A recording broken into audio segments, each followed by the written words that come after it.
Bismillah. Assalamualaikum warahmatullahi wabarakatuh. Alhamdulillah wassalatu wassalamu ala Rasulillah Muhammad ibn Abdullah alladzi la nabiyya ba'da amma ba'du. Saudaraku, semoga Allah selalu menjaga kita semua. Amin.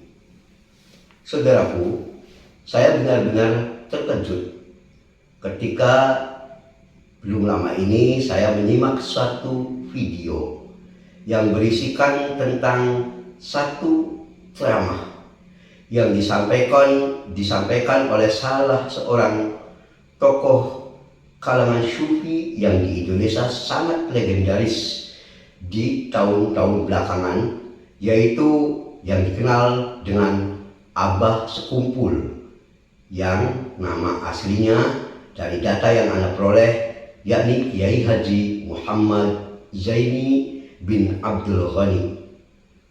Nah, saudaraku, beliau selama ini sangat dikenal oleh masyarakat Indonesia.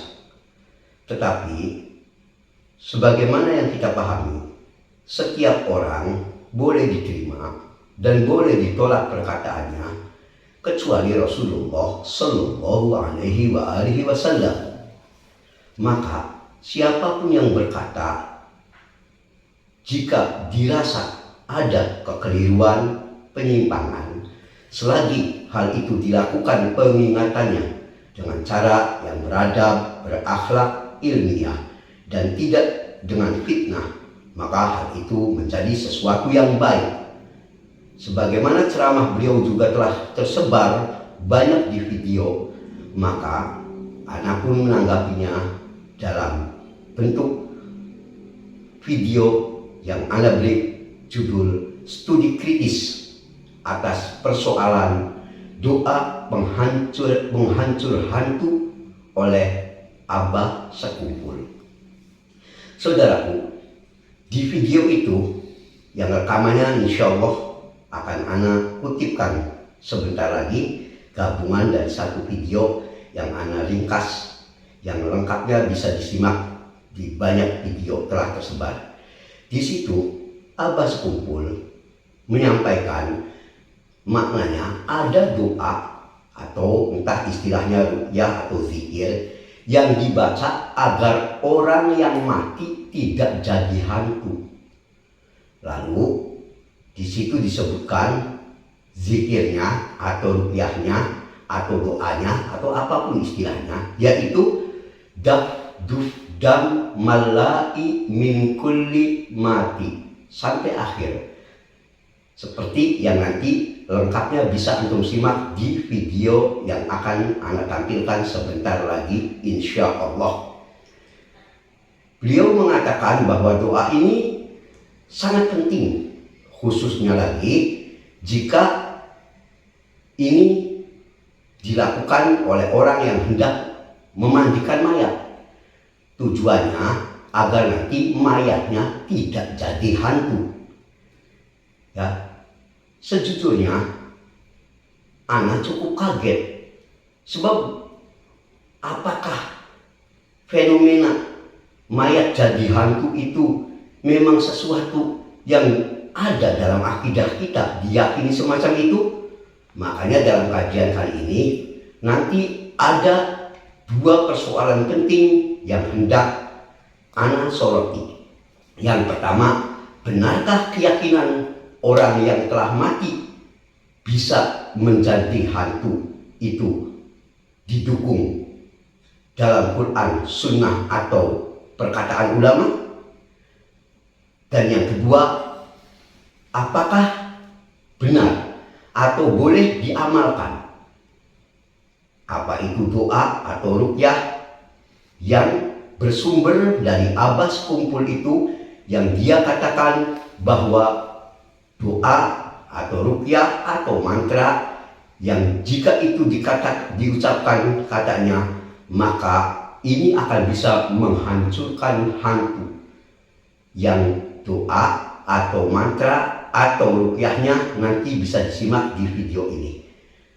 Tentu dalam pembahasan ini Ana akan lengkapi seperti biasa dalil-dalil dari Al-Quran, As-Sunnah, dan juga perkataan ulama Ahlus Sunnah dari berbagai madhab yang menunjukkan apa yang dinyatakan oleh Abah Sekumpul dalam hal ini adalah sesuatu yang dalam apa yang anak kaji adalah perkara yang batil yang perlu diluruskan.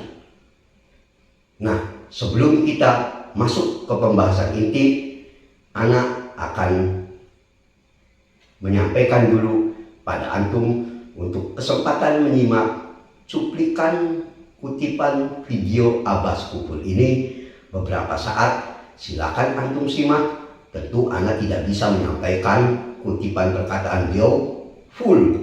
Jadi lagi-lagi jangan nanti ada komentar kutipkan yang utuh. Kalau kutip utuh ya bisa jam-jaman ya. Ceramah anak kalah dengan panjangnya ceramah dia nantinya ya. Yang ini yang mau anak soroti saja. Kalau yang mau lengkap cari aja di YouTube sendiri, download sendiri, telah sendiri ya. Tinggal gampang ketik judulnya seperti yang tadi anak isyaratkan, akan banyak muncul video ini.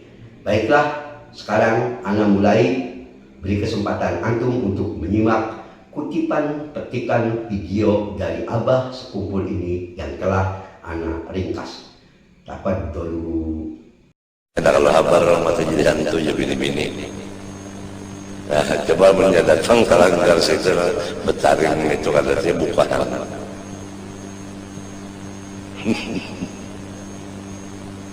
Tak perlu datang ke rumah ulun sini turun bacakan.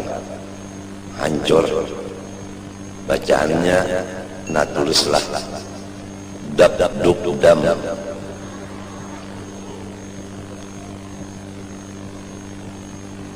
dab duk dam malahi min kulli mati ahmati innaka mayyitun wa innahum mayyitun barakat la ilaha illallah muhammadur rasulullah. Hancur. Ini perlu orang tukang pemandian mati ini bisa. Bacaan ini ada bisik.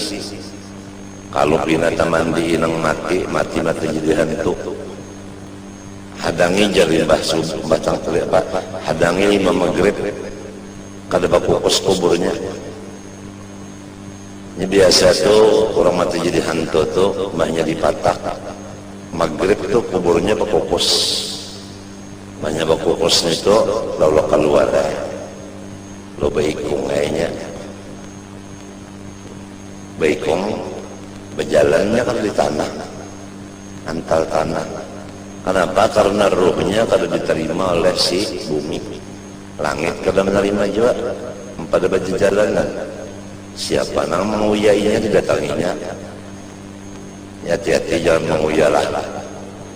Dan yang menguya datanginya kena malam. Maka menyedatang itu kan surungi aja nasi 10 kencing habis. Betaring. Nah. Seram. Baiklah, jika antum telah menyimak apa yang disampaikan oleh Abah Sekumpul, dapat disimpulkan tadi beliau berkeyakinan ada mayat yang mungkin bisa menjadi hantu bergentayangan karena arwahnya tidak diterima baik di langit maupun di bumi. Dan bahkan untuk mempertegas, katanya biasanya keluarnya habis maghrib berupa asap dan seterusnya, intinya hantu. Awalnya anak membayangkan hal ini sejujurnya seperti ya dalam film-film horor Indonesia dulu, kayak film-film ya horor, film Susana dan sebagainya gitu ya. Tapi nyatanya hal ini ternyata seakan dijadikan ertikon. Bahkan untuk mengusirnya dibikin semacam mantra khusus yang beliau katakan mantra ini pasti bisa menghancurkan hantu-hantu tersebut. Nah, sebelum Anda masuk dua persoalan inti yang tadi Anda isyaratkan, yaitu benarkah ada kemungkinan mayat yang telah mati, baik matinya bunuh diri, dibunuh atau karena apapun, bisa balik lagi ke alam dunia ini atau tidak diterima arwahnya di langit maupun di bumi lalu gentayangan. Dan benarkah pula mantra atau ruqyah atau doa atau zikir atau apapun istilahnya yang diajarkan dalam hal ini oleh Abbas Kumpul, yang dia katakan bahwa mantra itu bisa menghancurkan hantu-hantu. Ikhwan azani Allah wa iyyakum. Mengawali pembahasan hal ini, ana akan beri penjelasan dulu supaya tidak sepotong pemahamannya, yaitu beberapa hal yang wajib dipahami dalam urusan ghaib. Ikhwan azani Allah wa iyyakum. Di antara salah satu akidah yang wajib diyakini oleh kita kaum muslimin, yang terpenting salah satunya adalah di antaranya mengimani hal-hal yang gaib. Allah berfirman dalam surah Al-Baqarah ketika menceritakan ciri orang beriman adalah alladzina yu'minuna bil ghaibi wa yuqimunas sholata wa mimma razaqnahum yunfiqun. Allah mengawali ciri orang beriman itu diawali sebelum sholat dan sebagainya, yaitu yu'minuna bil ghaib, mengimani hal yang gaib. Ya, Ibnu Abbas mengatakan yang dimaksud yu'minun di sini yusaddiqun. Ya, seperti terdapat dalam tafsir At-Tabari nomor 268, membenarkan bahwa ada hal-hal yang gaib yang wajib kita imani. Ya, seperti apa contohnya yang wajib diimani ini gaib, yang tidak nampak oleh mata kita, nggak bisa dirasakan oleh perasaan, tidak bisa pula dilihat oleh mata kita zahirnya, nggak bisa. Contohnya apa? Maka di sini sudah dijelaskan dari para ulama kita, dari Ibnu Mas'ud, dari Anas, dari sebagian sahabat Nabi lainnya, juga dari Abu Aliyah, dari Qatadah bin Dima'ah radhiyallahu anhu wa rahimahullah.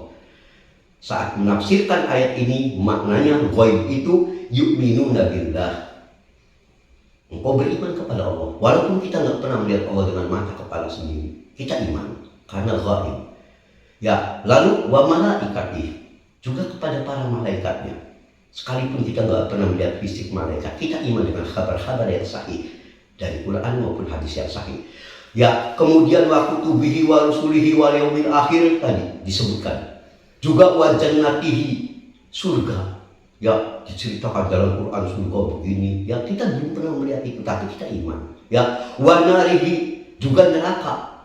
Kita iman adanya sekalipun kita belum pernah melihat dengan mata kepala sendiri. Wa liqaihi, dan kelak perjumpaan kita di sana. Ya, wa yu'minuna bil hayati ba'dal mauti wal ba'ts, juga kita iman akan adanya kehidupan setelah kematian dan akan adanya hari berbangkit. Fahadza ghaibun kullah, semua ini adalah masuk perkara gaib yang wajib diimani.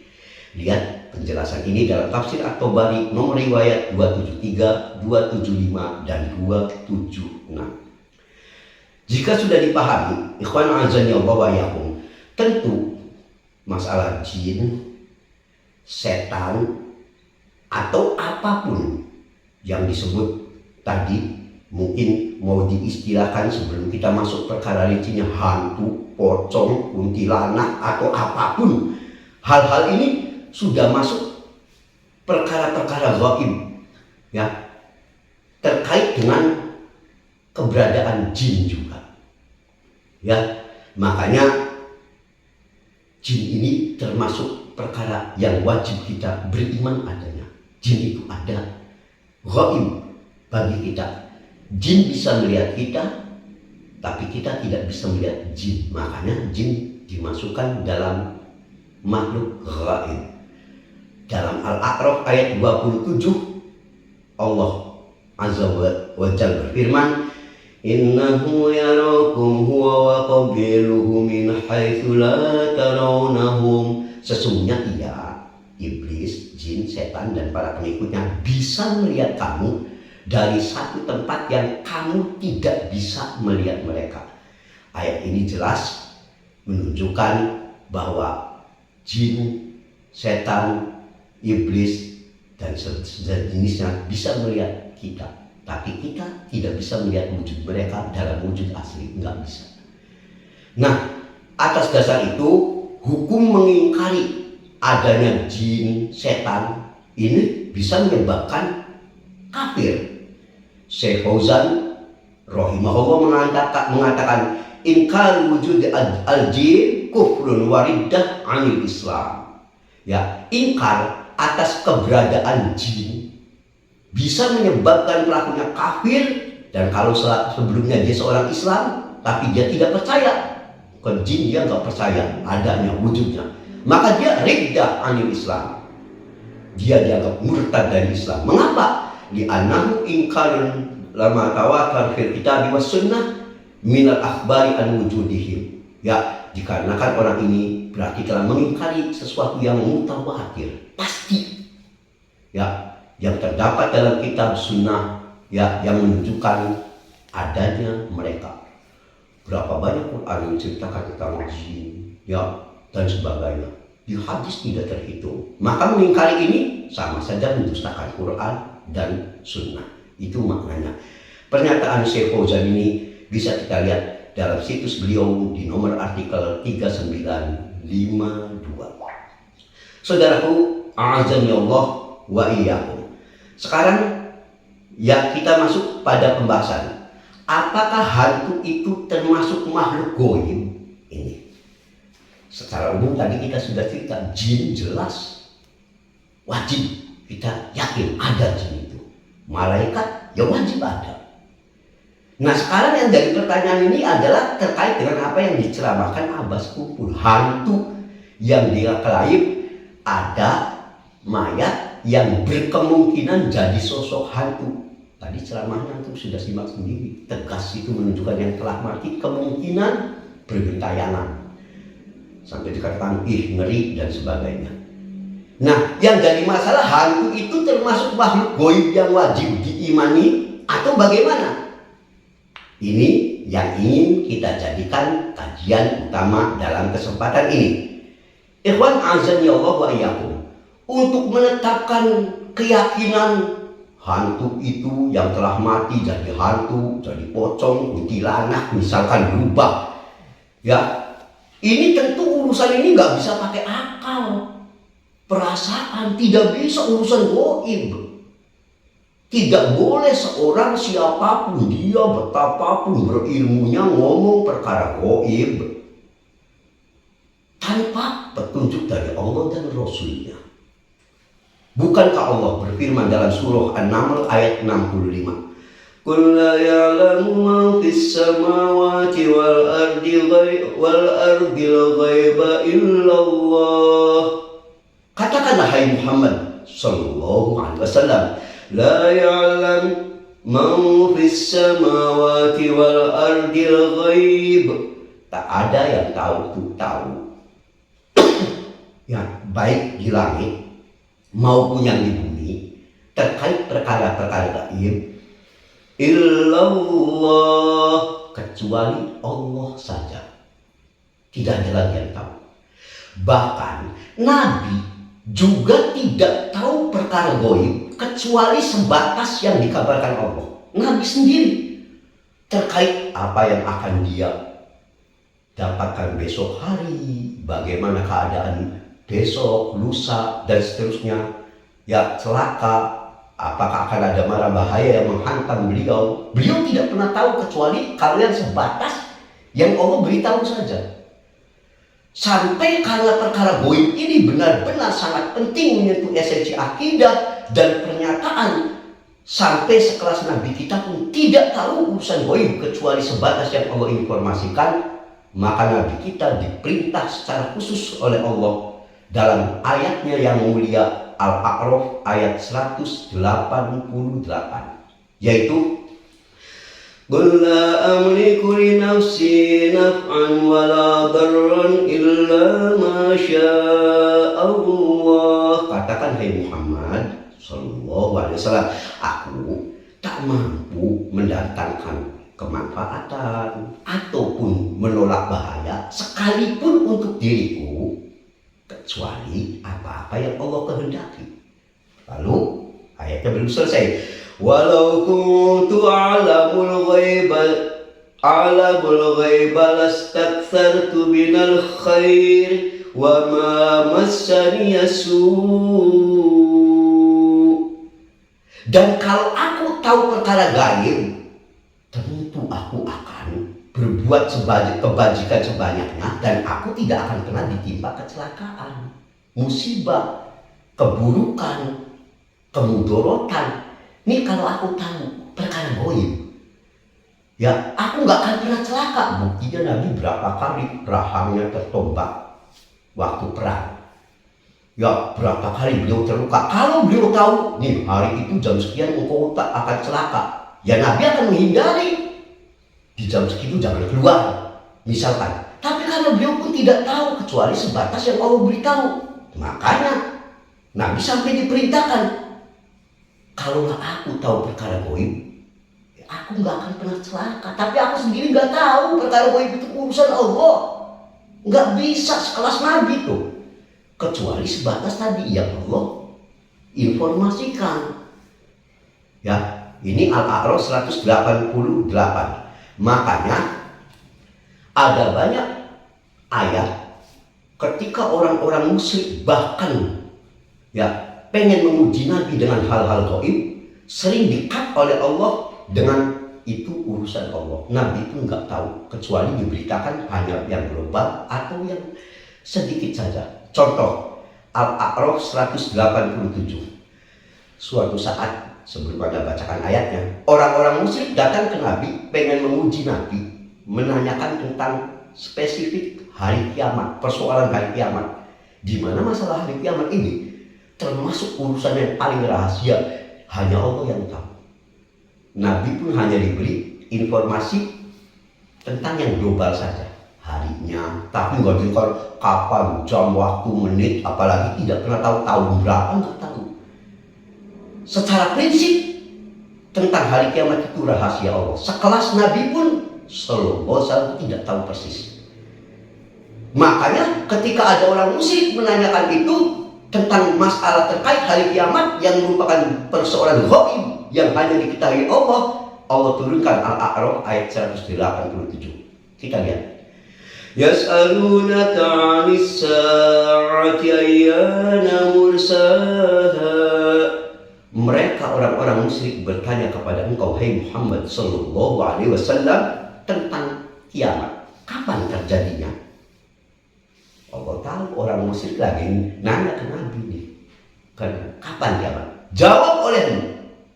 Lalu Allah ngasih, nih jawab hai Muhammad sallallahu alaihi wasallam, qul innama ilmuha inda rabbi. Jawab saja, katakan ke orang musyrik, ilmu tentang hari kiamat itu urusan Tuhanku. La yujalliha liwaqtiha illahu. Tak ada seorang pun yang dapat menjelaskan kapan waktu datangnya waktu kiamat selain Dia. Sekelas Nabi, kalau sudah urusan gaib, berhenti. Allah nggak nurunin informasi, ya nggak berani nebak Nabi. Kiamat terjadi tahun sekian, enggak, kecuali yang Allah kabarkan. Ya, seperti dalam hadis sahih, hari kiamat datang hari Jumat. Ya sudah, Jumat pekan keberapa, bulan apa, tahun berapa, ya tidak tahu. Enggak boleh nebak-nebak sekalipun seorang rasul. Itu. Ya, karena ini termasuk urusan rahasia Allah. Ya, ini ikhwan azani Allah wa iyyakum. Lalu bagaimana sekarang masalah hantu? Ini sekarang setelah kita tahu prinsip akidah, jadi urusan gaib jangan masuk, coba-coba masuk. Kalau tidak ada tuntunan wahyu, jangan. Apalagi sekelas kita, sekelas Nabi aja kalau urusan gaib sudah, biarkan itu urusan Allah, jangan banyak ikut bicara. Selainnya Allah turunkan wahyu padanya, selesai. Kalau urusan hantu gimana? Kita pengen tahu dulu definisi hantu itu sebetulnya apa. Anak penasaran, anak buka di Wikipedia.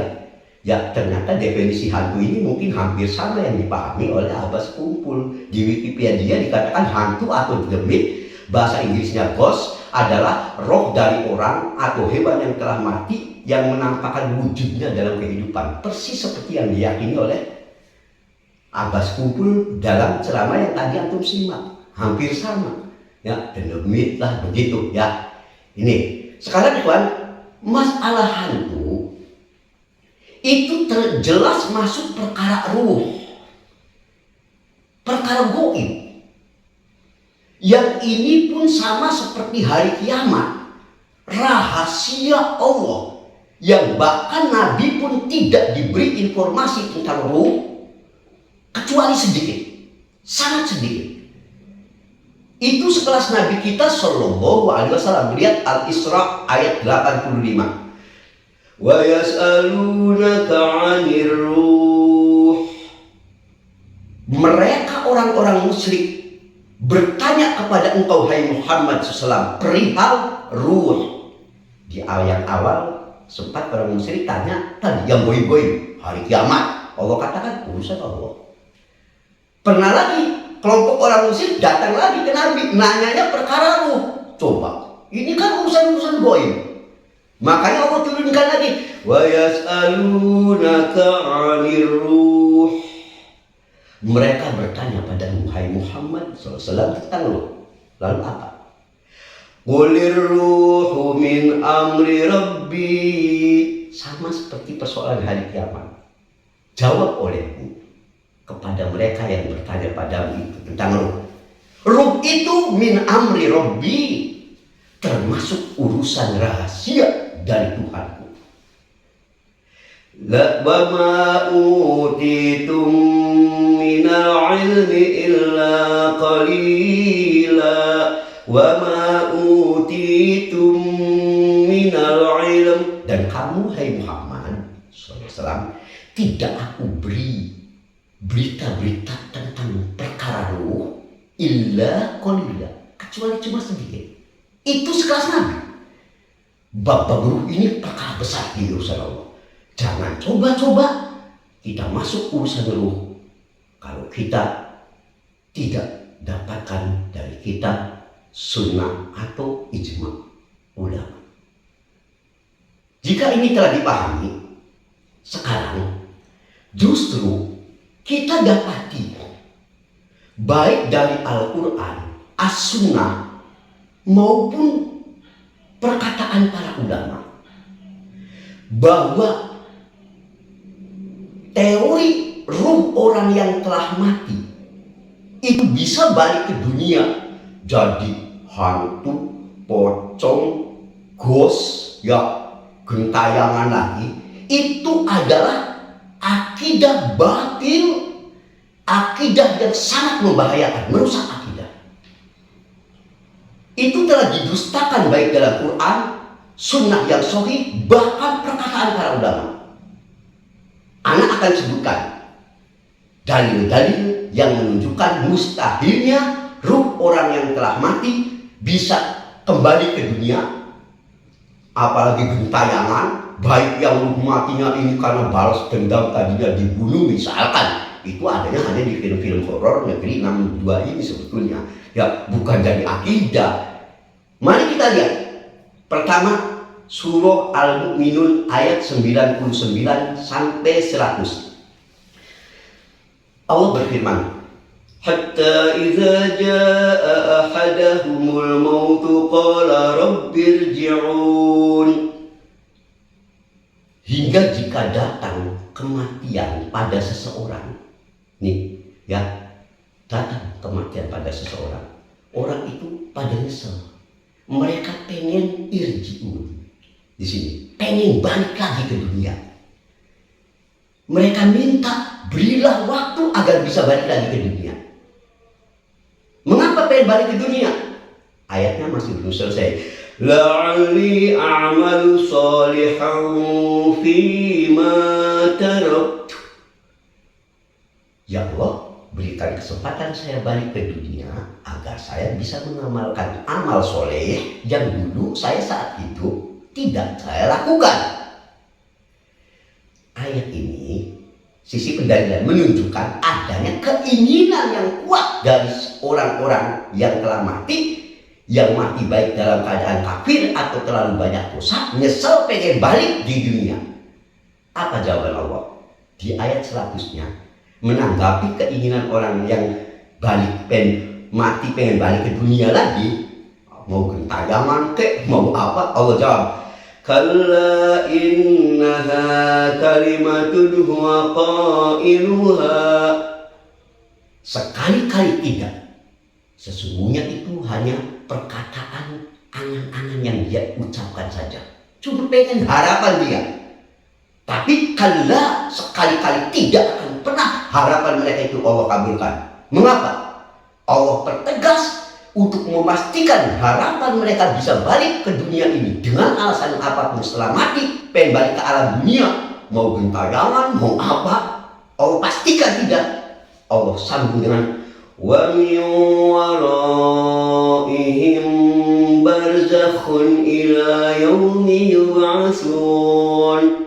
Dan sengaja Allah pasang di hadapan mereka barzakh, dinding pembatas yang membatasi alam orang yang telah mati dengan alam dunia, tidak akan bisa saling lurus. Nggak bisa. Sampai kapan itu? Ila yaumi yub'atsun, sampai nanti ketemunya nanti di hari berbangkit saja. Sudah nggak bisa lagi. Kalla.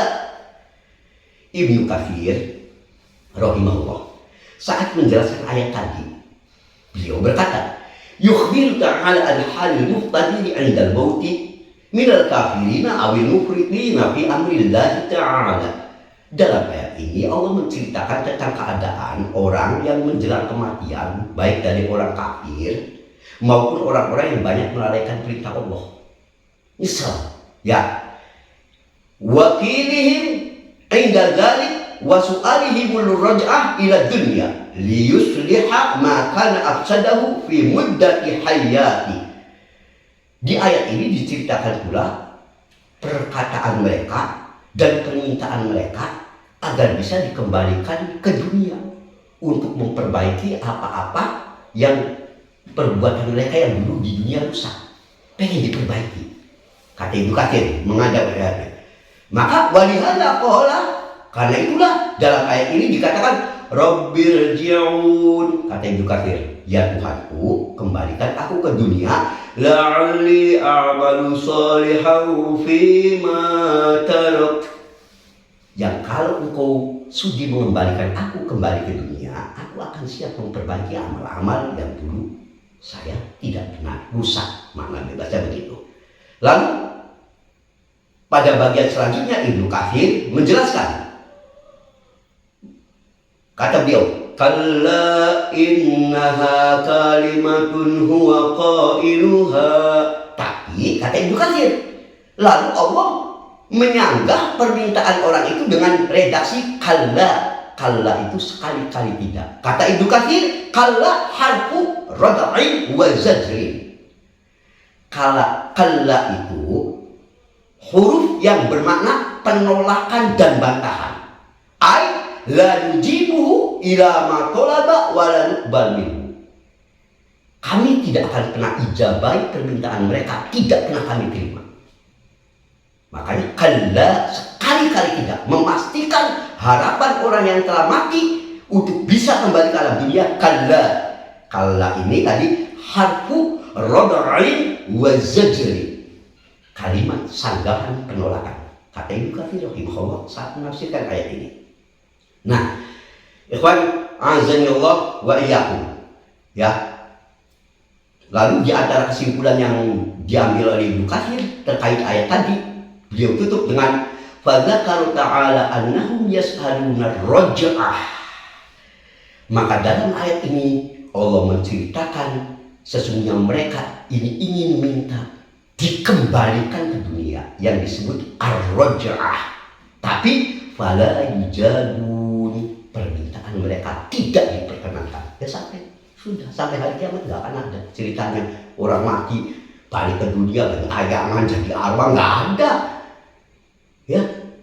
Nah, ikhwan, makanya kalau kita mempelajari tentang akidah, ada satu studi kajian yang disebut akidah raj'ah. Akidah raj'ah itu dari kata tadi ya kembali adanya sekelompok penganut keyakinan yang menyangka bahwa orang mati itu bisa nanti balik lagi ke alam dunia gentayangan, ya seperti dalam film-film gitu, jadi asap apa, mohon maaf. Ini dalam teori-teori kajian akidah dimasukkan dalam definisi roj'ah, keyakinan orang yang mati bisa tadi balik ke alam dunia, gentayangan dan sebagainya. Perkara akidah roj'ah ini bahkan oleh seorang ulama besar mazhab Syafi'i, yakni Abdul Hasan Muhammad bin Ahmad al-Malki al-Syafi'i rahimahullah. Ini ulama besar mazhab Syafi'i. Beliau sangat mengingkari keyakinan adanya bahwa orang yang mati bisa balik ke alam dunia lagi. Beliau ingkari dengan keras. Beliau berkata, ini sekali lagi awas, Afwan, jangan dikatakan ini yang ngomong golongan Wahabi, Syekh bin Baz, ya Muhammad bin Abdul Wahab, Syekh Al-Albani. Bukan, ini yang ngomong imam besar mazhab Syafi'i, ya, bukan Wahabi nih. Ya, coba dengarkan, kita simak perkataan beliau. Fakadzalika qaulun fi raj'ah. Demikian pula keyakinan mereka, ya, terkait dengan masalah raj'ah itu telah didustakan fihi di dalamnya oleh firman Allah, qaulullah ta'ala, oleh firman Allah ta'ala, yaitu ayat yang tadi Anda bacakan di awal. Wa min waraihim barzakhun ila yaumi yub'atsun. Di hadapan mereka kami sediakan dinding barzakh. Barzakh ini dinding pembatas alam akhirat dengan alam dunia. Maka Imam Al-Malki dengan ayat ini, ya, mengatakan dengan adanya ayat ini yang Allah menyatakan bahwa kalau orang sudah mati ada dinding pembatas, maka Allah mendustakan setiap adanya keyakinan yang begini. Maka yukhbiru anna ahlal kubur la yab'atsuna ila yaumin nusyur. Dari ayat ini kita tahu informasi bahwa ahli kubur tidak akan nanti dibangkitkan oleh Allah sampai nanti hari dibangkitkan. Ya, tidak akan bisa dibangkit, suruh jalan-jalan, gentayangan, ya nggak bisa, sudah di alam arwah sana. Ya, sampai beliau dengan nada tegas, tak cukup di situ, beliau berkata, "Faman khalafa li hukmil Qur'an." Dan barang siapa yang menyelisih ketetapan Quran ini, yaitu dia masih meyakini, dianggapnya akidah roj'ah ini benar, arwah bisa gentayangan tadi, ya, ini Quran sudah tegas. Ini kata, sekali lagi ini yang ngomong bukan Syekh Muhammad bin Abdul Wahab, bukan Ibnu Taimiyah, bukan Syekh bin Baz, bukan Syekh Al-Albani, bukan Syekh Al-Utsaimin, bukan Syekh Fauzan, ya, rahimahumullah alaihim ajma'in. Tapi Imam Al-Malki rahimahullah, tokoh mazhab Syafi'i, beliau mengatakan, ya, faman khalafa li hukmil Qur'an. Beliau menganggap orang yang punya akidah masih meyakini Al-Qur'an ini berarti dia menetapkan menjadi sih jelas ayat Quran. Faqad kafara, dia telah kufur, kafir, kata beliau. Lihat at-tanbih warad ala ahli ahwa wal bidah halaman 19. Ikhwan azanallah wa iyyakum. Itu yang pertama jelas, tidak mungkin. Ya, ayat Quran tegas, ya, keinginan mereka untuk balik ke dunia nggak bisa karena ada dinding pembatas. Ya, yang kedua dipertegas tadi. Sekarang anak fokus di ayat wa min waraihim barzakhun ila yaumi yub'atsun. Di hadapan mereka kami sediakan dinding pembatas. Imam Mujahid berkata, al-hajiz ma baina dunya wal akhirah. Ya, yang dimaksud barzakh itu adalah dinding pembatas antara alam dunia dan akhirat. Imam Ad-Dhahhak rahimahullah juga berkata, ma baina dunya wal akhirah. Ya, dinding ini adalah dinding pembatas dunia akhirat. Nggak bisa saling, nggak bisa sudah. Yang di alam akhirat sudah dia mempertanggungjawabkannya di alam akhirat. Nggak bisa lagi. Ini dalil dari Quran. Sekarang dalil dari hadis. Ikhwan, Nabi Shallallahu Alaihi Wasallam telah membatalkan berbagai kepercayaan jahiliyah yang masih diyakini oleh sebagian umat Islam. Di antara keyakinan batil yang telah dipastikan kebatilannya oleh Nabi Sallallahu Alaihi Wasallam, justru salah satunya adalah kepercayaan terhadap istilah hantu tadi. Ada hadisnya. Mari kita simak Sahih Bukhari 5316. La adwa wala tiarah wala hamah wala sofar. Di sini Anda akan sebutkan yang terkait di sini saja, di bahasan ini. Di sini Nabi meniadakan, membatalkan keyakinan adwa, tiarah, hama dan sofar. Ana mau soroti yang kaitan bab ini saja, hama. Ini Sahih Bukhari. Apa itu hama? Dikatakan fal hama mufrad alham. Hama itu mufradnya alham, ya. Lalu dikatakan oleh para ahli bahasa minyak tidak ditasdid menurut pendapat yang masyhur. Ya, jadi di sini dikatakan hama, bukan hama pendapat yang masyhur ini. Ya, jadi la adwa di sini tidak ada adwa, lalu ini yang dibatalkan wala hama, dan tidak ada hama, hanya dipanjangin. Apa itu hama? Mari kita lihat. Ya, wa kana ahlul jahiliyah yaqulun laisa ahadun yamutu fayudfar ila khurji min qabrihi hama. Di dalam penjelasan para ulama dikatakan dahulu masyarakat jahiliyah mengatakan tak ada orang yang meninggal dunia dan dikubur kecuali ya akan keluar dari kuburannya sejenis serangga. Wa kana al-arab tas'amanna idzamal mayyit tasirha mata fatatir. Dulu orang Arab bahkan nyangka nanti nih mayat-mayat yang telah menjadi tulang bisa ya bertebaran, ya menjadi serangga, bisa terbang. Ya, itu kepercayaan Arab jahiliyah dulu. Tentu modifikasinya sekarang jadi hantu, pocong, jadi serangga, itu mah variasi. Tapi keyakinan ini sebetulnya keyakinan orang Mesir zaman dulu. Ya, ada yang mau menjadi serangga, ada yang jadi apalah, kalau sekarang pocong, mungkin apa wewe gombel atau apa istilahnya lah, dianggapnya itu orang mati hidup lagi gitu, gentayangan. Ya, wa kana yaquluna innal qatil yakhruju min hamatihi ay min rasihama. Bahkan ya dikatakan juga orang yang matinya misalnya terbunuh akan keluar dari kepalanya katanya kutu. Sampai pala tazal takul iskuni hatta yuqal bi fa'lihi wa yuqtal qata. Sampai dikatakan nanti si arwah yang gentayangan ini berkata, berilah saya minum, beri saya minum, sampai ia menuntaskan dendamnya dan membunuh orang yang membunuhnya. Jadi dulu juga ada keyakinan kalau orang yang matinya dibunuh, dia ini gentayangan, cari minum apa nanti ya pokoknya saya akan mau menunaikan dendam dulu, baru arwahnya tenang kalau baru sekarang. Ini kepercayaan jahiliyah yang disebut tadi hama. Maka Nabi membatalkan akidah adanya hantu yang tadi wala hama. Tidak ada dalam Islam ini hama.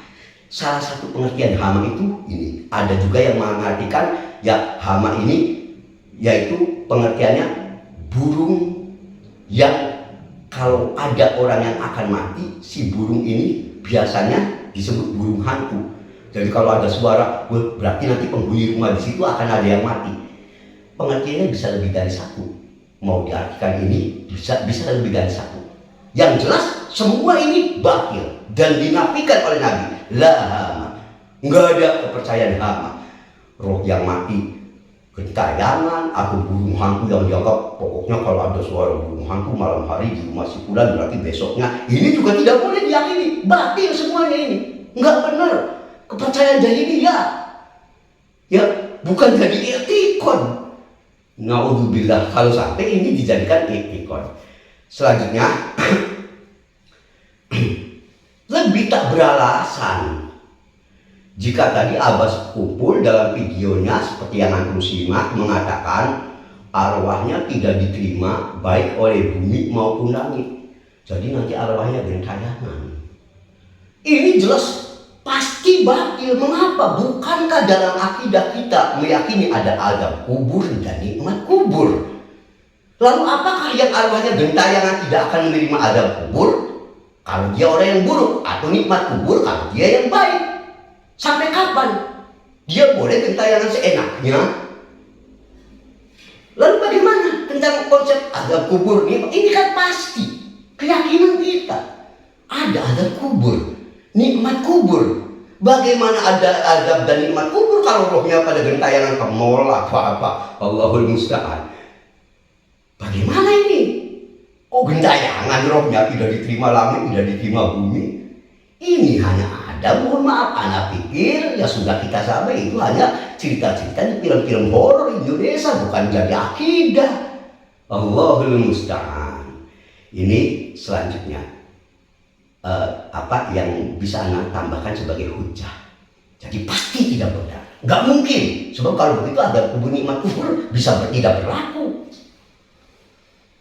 Selanjutnya, jadi sekarang mungkin ada pertanyaan, kalau kemungkinan, kalau begitu, bagaimana kalau ada orang melihat ada orang ya yang sudah mati, lalu suatu ketika seseorang, siapapun dia, mungkin saudaranya atau orang lain, melihat si fulan yang sudah mati itu kelihatan wajahnya persis itu atau sosok mengerikan gitu ya, dengan si mayat, kayak si mayat misalkan, atau sosok mengerikan lainnya, maka kita katakan itu tidak mungkin roh gentayangan. Pasti mustahil. Tadi karena ayat Quran telah memastikan tidak akan pernah ada yang telah mati bisa balik ke dunia. Gentayangan itu nggak ada. Kalaupun dalam hadis ada yang memberikan ketika kita memberi salam dijawab, itu sementara saat itu bukan arwahnya gentayangan ke dunia, bukan ya, itu bukan, nggak ada yang begitu satupun ulama ya. Jadi kalaupun ada orang melihat yang begitu, yang telah mati, kemudian misalkan suatu saat seminggu, sepekan kemudian ada orang melihat itu kasih persis wajahnya, yang dia lihat sebetulnya adalah jin atau setan yang telah berubah wujud.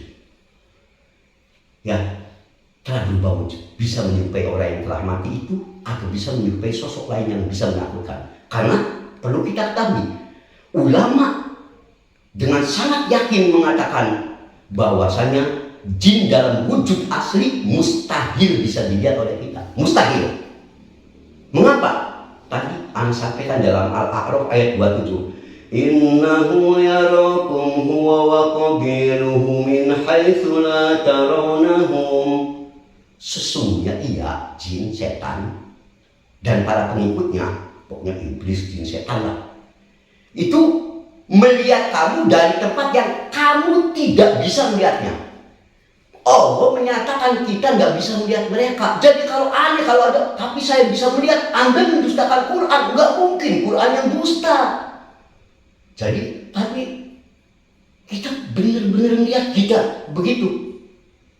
Ya, tidak mungkin, nggak mungkin. Kalau yang dilihat itu jin dalam wujud asli nggak mungkin. Pertama. Makanya Imam Syafi'i rahimahullah mengatakan, man za'ama min ahli al-'adalah annahu yaral jin abtalna syahada illa ayyakuna nabiyan. Ya, barang siapa yang menyangka dirinya mampu melihat wujud jin dalam bentuk asli, syahadatnya kami batalkan. Kecuali kalau dia nabi. Kalau nabi benar, nabi pernah mencekik setan, jin ifrit yang mengganggu beliau, wujudnya pernah. Ya, Nabi Sulaiman, Nabi kita Muhammad SAW pernah. Tapi kalau kita setelah Nabi kita Muhammad SAW ada yang mengaku melihat jin sosok asli, pasti bohong. Maka kata Imam Syafi'i, kami batalkan kesaksiannya, keadilannya dibatalkan.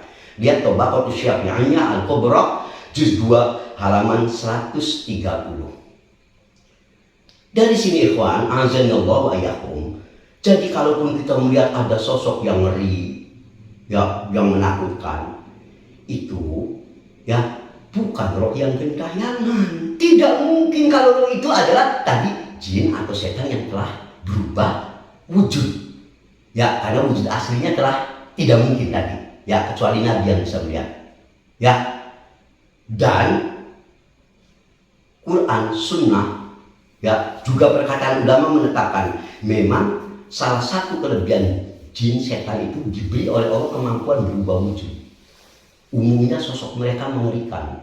Sebagai contoh, ya, Allah saat menggambarkan tentang keadaan pohon yang ada di neraka dalam surat Shu'ara ayat 64-5. Innaha syajaratun takhruju fi aslil jahim. Sesungguhnya ia adalah sebatang pohon yang keluar dari dasar neraka.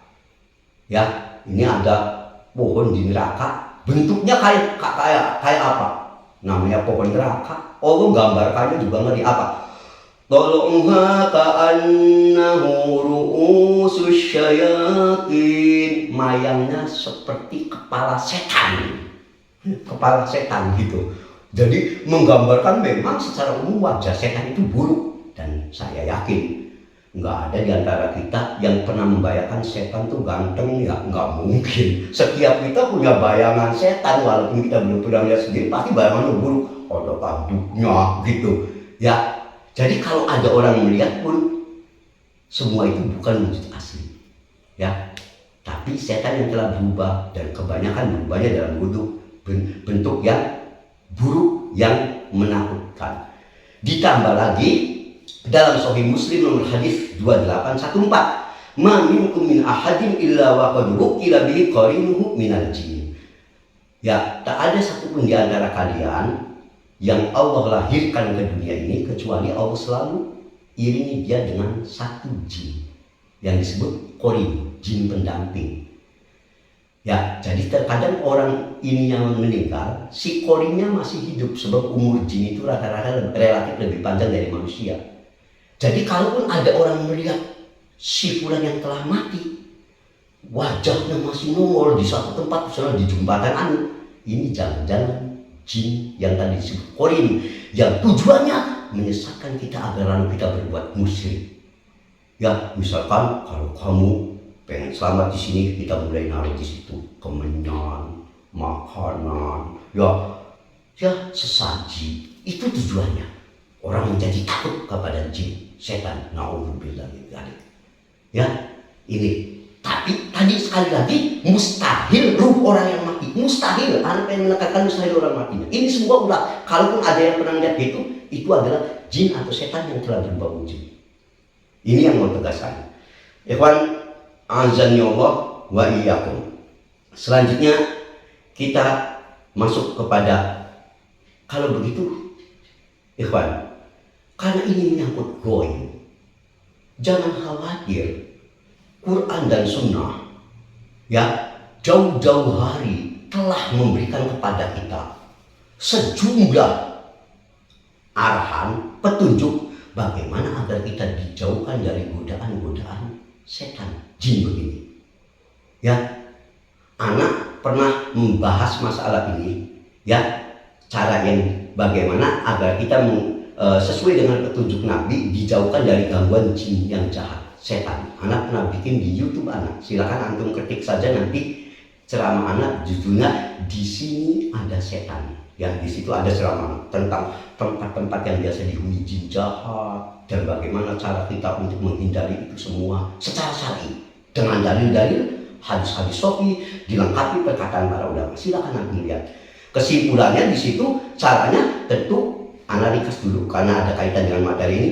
Pertebal tauhid, jauhi sarana syirik dan kesyirikan, ya. Kemudian jauhi tempat-tempat yang biasa dijadikan tempat dalam tanda petik mangkalnya setan. Ada beberapa tempat. Silakan lebih lengkap lihat di ceramah tadi yang judulnya di sini ada setan. Di situ lengkap. Ya, juga perbanyak zikir dan sebagainya agar kita dijauhkan dari gangguan jin setan. Tapi apa? Bukan tadi ghost.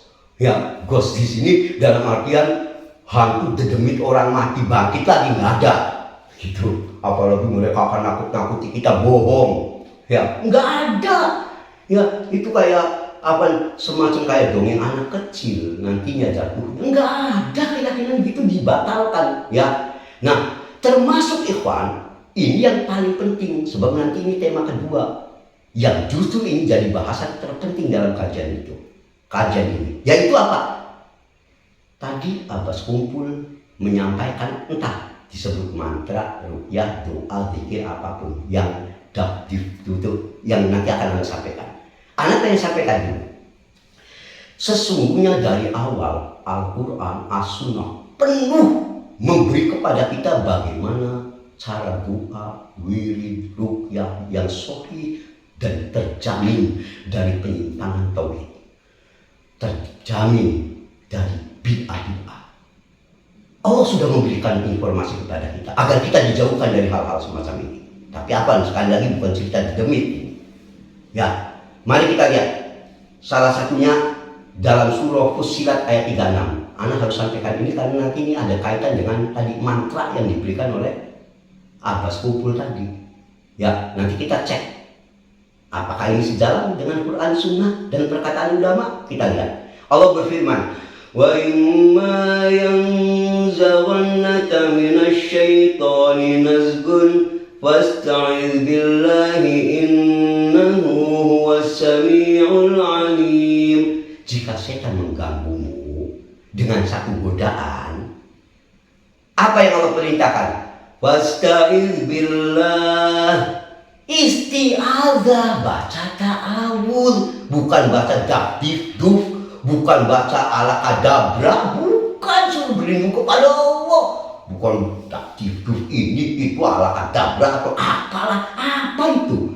Bukan fasta'iz billah, berlindung kamu kepada Allah. Dari mana ini? Ajaran daf-dif-duf atau apalah gitu. Yaitu dari fasta'iz billah, juga dengan ruqyah. Di mana ruqyahnya yang terbaik dengan dari ayat Quran.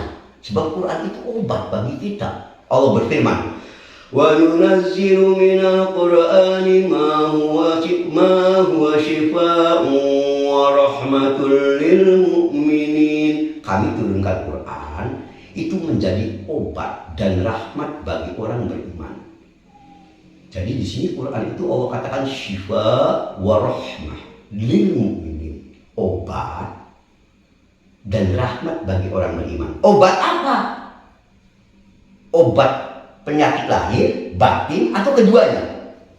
Maka Syekh Muhammad Al-Amin Asy-Shinqiti rahimahullah, pakar tafsir yang sangat handal, saat menjelaskan ayat ini, maka beliau mengatakan ma huwa syifaa'un yashmalu kaunahu syifa'an lil qalbi min amrodihi. Obat ini mencakup obat bagi penyakit hati atau jiwa. Ya, untuk obat hati, jiwa, sangat hebat Quran. Seperti apa obat penyakit jiwa itu?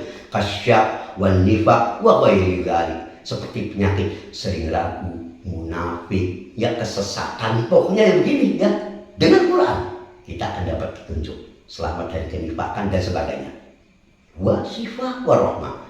Wa qamnahu syifaan lil ajsami idza ruqya 'alaiha bi, juga bisa menjadi obat bagi jasmani jika dilakukan ruqyah kepada orang yang sakit.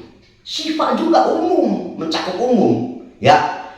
Dan ini ada bukti, masih kata Syekh Asy-Shinqiti rahimahullah, kama tadullu lahu qissatu alladhi raqar rajula alladhi qa bil Fatihah wa hiya sahihatun masyhurah. Kata beliau, seperti kisah seorang kepala suku yang terkena sengatan binatang berbisa, dibacakan surat Fatihah oleh sahabat sebagai ruqyah, maka Allah sembuhkan dia. Ini kisah sahih masyhur.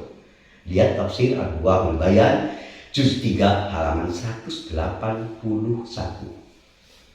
Ya, dan mungkin kita sudah sering mendengar Nabi sering meruqyah dirinya dengan surat An-Nas, Al-Falaq, Al-Ikhlas, ya. Dan dalam beberapa kesempatan beliau kadang menyebut beberapa ayat atau surat yang spesial memiliki kekuatan ruqyah yang lebih dahsyat lagi. Di samping seluruh ayat Quran pada dasarnya bisa jadi ruqyah. Seperti beliau mengatakan dalam Sahih Muslim 780, inna syaitan yanfiru minal bait alladhi tuqra fihi suratul Baqarah. Setan akan lari dari rumah yang dibacakan di dalamnya surat Al-Baqarah. Sudah, kita ini ada. Pengen apa? Pengen aman rumah kita dari gangguan jin, setan. Apaan? Dedemit. Kalau beliau menyebut ada dedemit atau hantu, pocong gitu. Kalaupun dia yakini, ngapain pakai mantra-mantra nggak jelas? Itu apalagi itu nggak ada yang rohmati gentayangan mah. Kalaupun mau diyakini, bentengnya bukan dengan baca daf-dif, atau abrakadabra, baca Al-Baqarah, An-Nas, Al-Falaq, Al-Ikhlas. Mengapa kita harus pakai yang lain-lain? Atau ayat kursi. Bukankah kita tahu terkait ayat kursi ini memiliki satu khasiat diantaranya seperti yang disebut dalam hadis tentang Abu Hurairah radhiyallahu anhu yang sangat terkenal, yang waktu itu menjaga Baitul Mal, ya, kemudian ada setan yang menyerupai manusia ditangkap oleh Abu Hurairah lalu dilepaskan, tapi ada MOU. Waktu itu setan itu memberi informasi ke Abu Hurairah asal dilepaskan, ya, mengatakan bahwa ila awaita ila firashik faqra ayatal kursi min awwaliha hatta naftim, ya, Allahu la ilaha illa huwal hayyul qayyum ila akhir wa qala li lan yazala 'alaika minallahi hafizun wa la yaqrabu syaitan hatta tusbih. Ya, bila engkau hendak tidur maka baca ayat kursi, karena penjagaan Allah akan selalu turut bersamamu dan setan tidak akan bisa mendekati kamu sampai subuh. Sudah dikasih. Pengen tenang, nggak diganggu setan, sudah ada, ini ditunjukkan. Ini Sahih Bukhari 2311, ya, sudah ada. Juga kalau kita sedang memasuki daerah yang dianggap kosong, jarang dihuni, yang biasanya di situ tempat-tempat setan nakal, dan anak telah menjelaskan itu dalilnya dalam tadi. Awas, di sini ada setan itu. Ya, silakan antum simak video itu, lengkap dalil-dalilnya.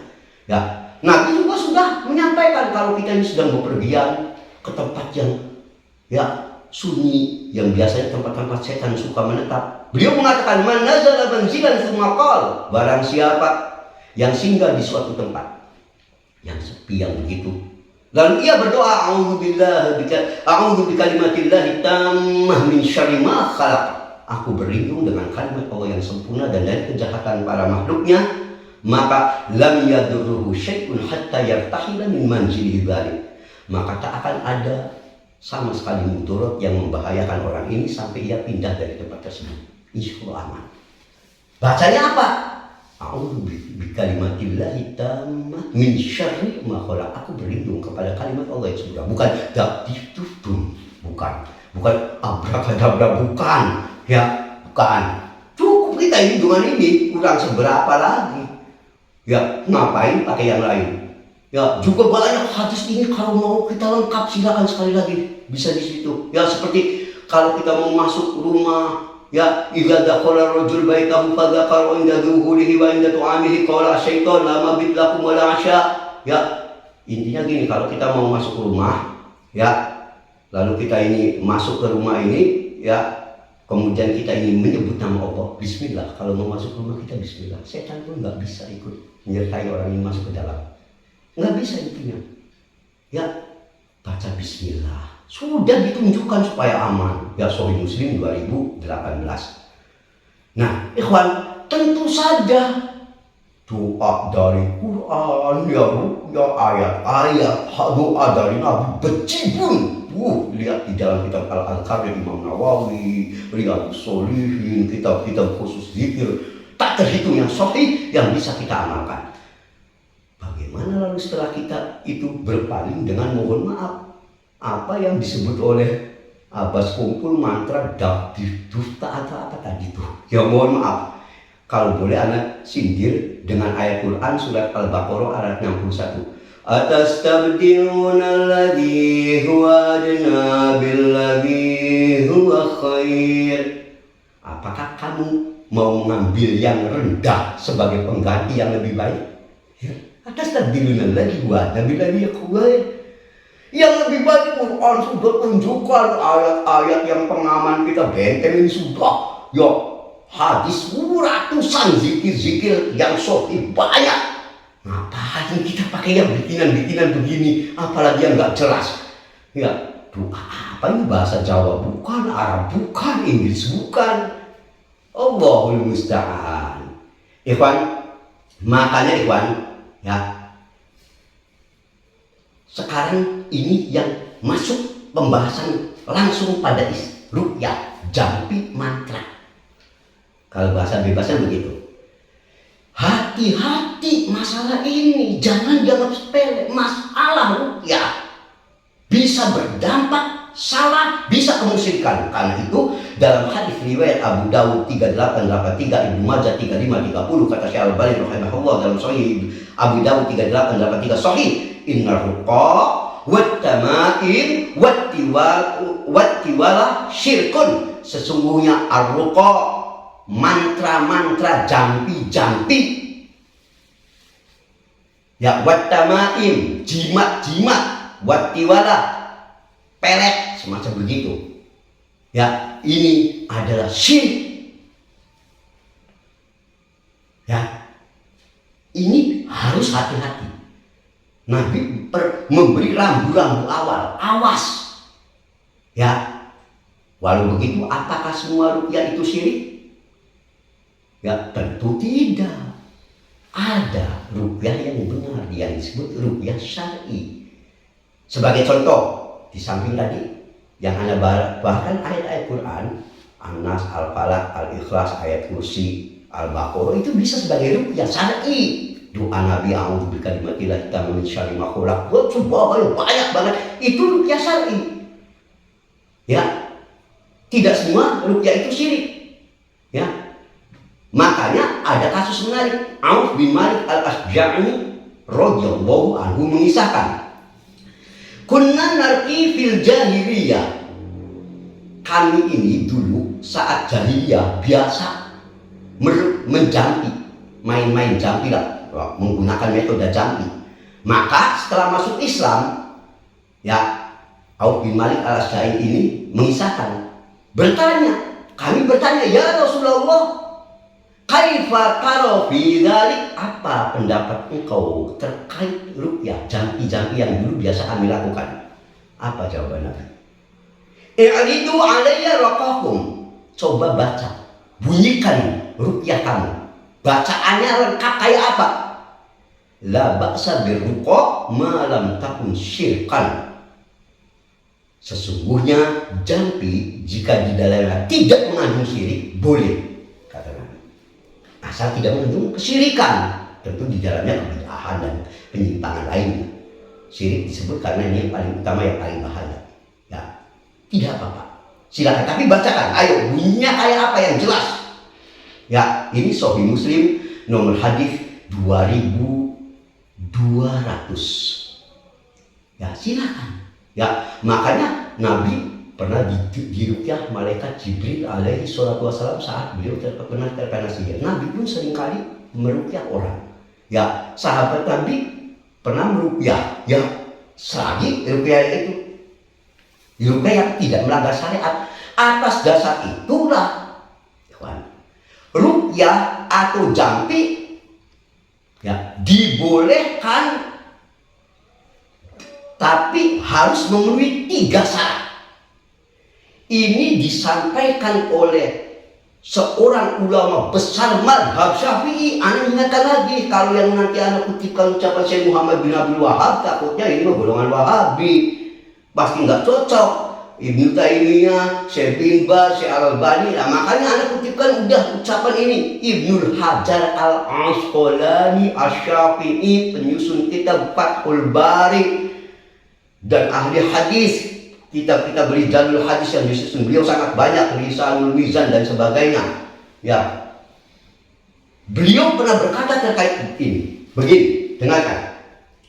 Waqad ijma' ulama sepakat tanpa ada perselisihan. Awas ya, sekali lagi, jadi jangan ngomong bawa-bawa Wahabi. Ya, ini yang ngomong Ibnu Hajar rahimahullah. Ulama sepakat terkait apa? Ala jawazir ruqa, atas bolehnya ruqyah. Ya, tadi jampi ruqyah indajtimai salasati syuruti, dengan syarat 3 syarat ini ada. Ya, harus terpenuhi 3 syarat baru boleh. Apa syaratnya? Pertama, ayyakuna bi kalamillahi ta'ala au bi asma'ihi wa sifatihi. Ruqyah itu bersumber dari kalamullah Al-Quran, ya, atau nama-nama dan sifat Allah. Yang ini sudah jelas dari Quran tadi. Ini boleh. Yang kedua, wa bilisanil arabi, dengan bahasa Arab, au bima yu'raf mahnahu min ghairi, atau kalau yang bukan bahasa Arab yang dipahami maknanya, bukan kalimat yang tidak dimengerti. Apa? Simsalabim itu tidak dimengerti ya. Yang bisa dipahami maknanya. Ini ijma ulama. Yang ketiga, wa ayyataqad anna ru'yata la tufir bi dzatiha bal bi dzatillahi ta'ala. Yang ketiga, orang yang ru'yah ataupun yang diru'yah sama, harus punya keyakinan pada dasarnya bukan bacaan itu yang menyembuhkan, tapi yang menyembuhkan kita kata Allah. Berapa banyak kita baca, ini ada bukti.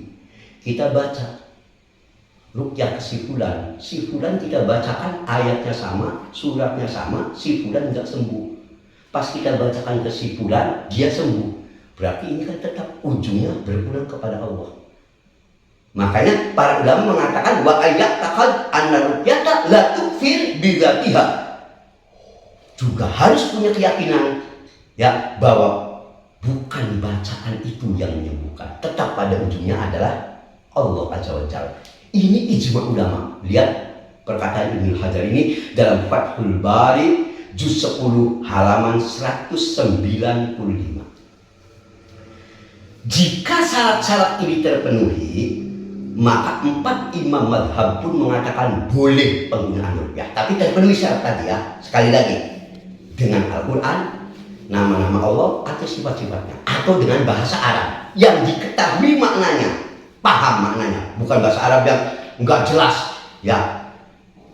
Dan yang ketiga, tetap ada keyakinan pada dasarnya Allah yang menyembuhkan ya.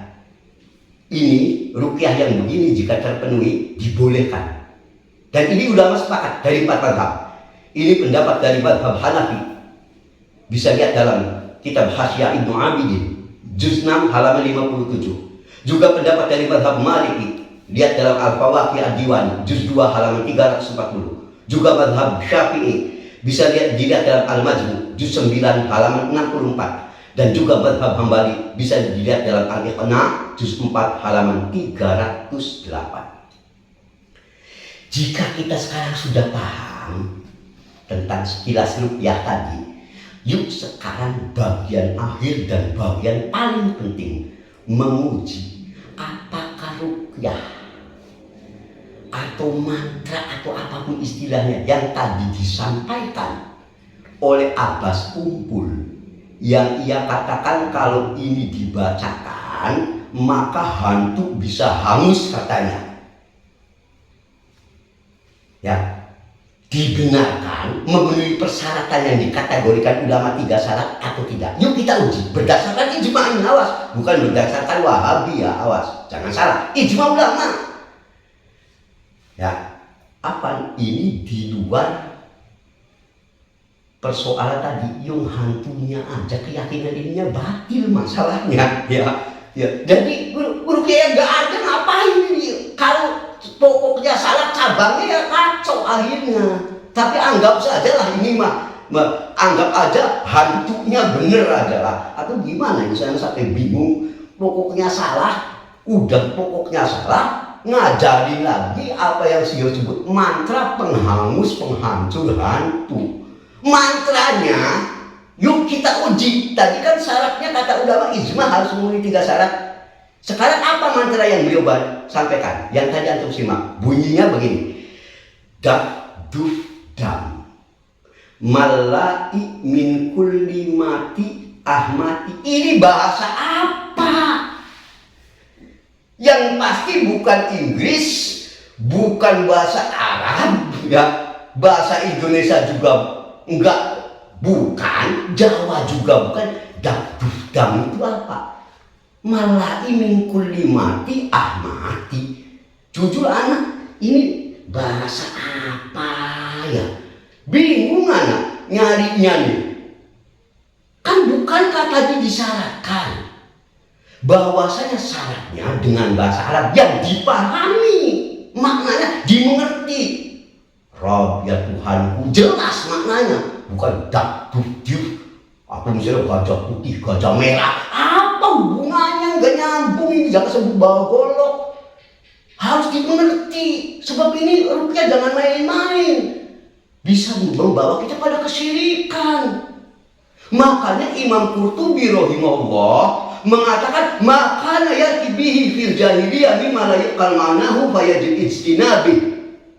Ya, setiap jampi nih yang tidak dipahami maknanya, kayak tadi dapdif yang ini tidak dipahami apa dapdif itu apa, mantra ala-ala dulu, mungkin ala-ala mau disebut secara tajam jahiliyah gitu. Fayajib ijtinab, wajib menjauhinya. Mengapa? Li'anna yakunu fihi syirk, karena ini bisa menjatuhkan orang dalam kesyirikan, aw yuaddi ila syirki, menjerumuskan pada kesyirikan. Ini yang ngomong Imam Qurtubi rahimahullah. Wajib dijauhi yang begitu, yang nggak bisa dipahami katanya. Khawatir syirik. Tapi itu ada berapa nantinya? Apa? Ya, lihat perkataan Imam Qurtubi rahimahullah ini dalam Fathul Munim bi Syarhi Sahih Muslim juz 8 halaman 543. Wajib dijauhi. Karena dikhawatirkan bisa menjerumuskan orang pada kesyirikan. Apalagi tadi ternyata tadi apa? Mantranya untuk hantu, yang hantunya tadi kepercayaan kalau dalam artian hantu orang mati itu tadi batin, ini nggak ada. Naudzubillah. Bagaimana ini ditanamkan? Mestinya harus diberantas keyakinan ini, jangan ditanamkan. Bikin lagi ya versi sendiri, ya, ruqyahnya ngawur lagi. Yang anak maksud ngawur ini dengan sesuatu yang menurut ulama tadi tidak bisa dipahami maknanya. Ini nggak boleh, haram. Ya, Imam Syafi'i rahimahullah, sebagaimana dikisahkan oleh Ar-Rabi, mengatakan sa'altu asy-Syafi'i an ruqyah. Aku pernah bertanya kepada Imam Syafi'i rahimahullah tentang ruqyah. Bagaimana ini kaitan ruqyah? Batasannya yang boleh, bagaimana maknanya? Beliau mengatakan la ba'sa ayat bi kitabillah wa ma min dzikrillah. Tidak mengapa ruqyah kalau dengan Al-Quran atau yang bisa dipahami maknanya dari zikir-zikir pada Allah. Dari Quran atau zikir yang bisa dipahami maknanya. Ada makna, bukan daf, duf, al-kadabra, apa misalnya ini. Ya ini nggak paham ini apa. Lihat Al-Juz 7 halaman 241. Saudaraku, dari apa yang Anda sampaikan, Anda baru tahu bahwa Abbas Kumpul ini orang yang sangat terkenal. Tapi sekali lagi, tidak ada manusia yang maksum selain Rasulullah SAW. Apalagi terkait dengan urusan-urusan akidah, ya adalah menjadi wajib bagi kita untuk saling mengingatkan, saling memberi koreksi, nasihat, pelurusan. Ya, lebih-lebih kalau itu sudah menyangkut i'tiqad umat.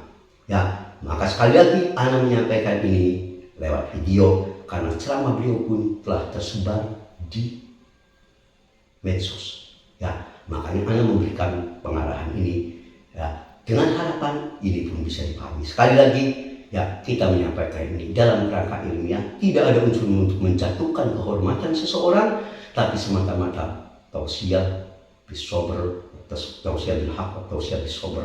Kita saling menasihati, saling mengingatkan. Ya, yang hak kita katakan hak, yang batil kita katakan batil. Tidak peduli dari siapapun datangnya, kebatilan adalah kebatilan. Ya, sebab bagi kita tauhid dan sunnah itu yang harga mati. Ya, sementara kesyirikan, kebid'ahan adalah sesuatu yang wajib kita ingkari dari siapapun datangnya. Dan ini adalah sesuatu yang sudah aksiomatis. Ya, dan harus kita tandaskan. Semoga ini bermanfaat. Tetap pada ujungnya, kalau ada kata-kata Anda yang khilaf, yang salah, yang mungkin datang dari hawa nafsu Anda sendiri, Anda tetap minta maaf yang sebesar-besarnya. Semoga Allah selalu meluruskan langkah kita ke jalan yang benar. Akhirnya subhanakallahumma wa bihamdik, asyhadu an la ilaha illa anta, astaghfiruka wa atubu ilaik. Walhamdulillahirabbil alamin. Wassallallahu ala Muhammadin. Assalamualaikum warahmatullahi wabarakatuh.